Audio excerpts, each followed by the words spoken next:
Is Father Cesar Jaramillo. I'm a priest in the Diocese of Paterson in New Jersey.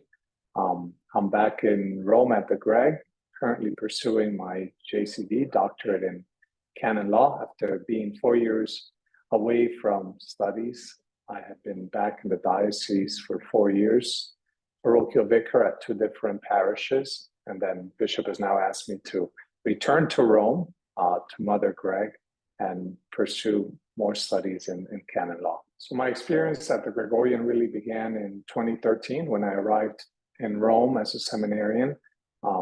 My bishop at that time sent me for my theology studies to the Greg.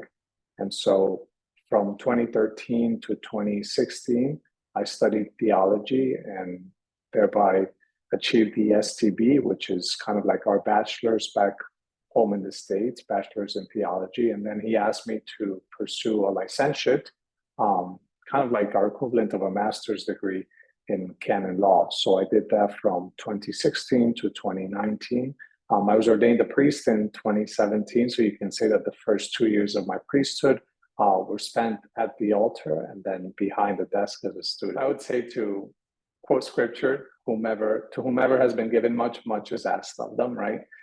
And I think a lot of the great works in the church are, of course, possible due to the great charity and generosity of so many wonderful people who have the resources and who have the goodwill to see the mission of the church, to believe in it, and to be proactive in making sure they play an active role in that mission. And so at the heart of that is the education of priests, right? As you said, the fact that tuition at the Greg is very low when compared to other institutions of that caliber worldwide.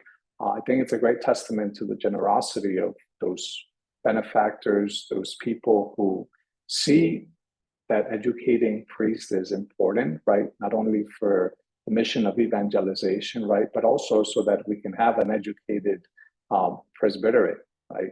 And I think an institution like the Gregorian, which has a very long history of very well-educated men and men of the church, continues that legacy through their generosity and through their generous self-giving. So if I had a word to say, first, thank you, right? And then to encourage them to keep contributing to the edification of priests in the intellectual realm, it's extremely important. And, people like myself and countless others have benefited from an excellent education in no small part thanks to their generosity.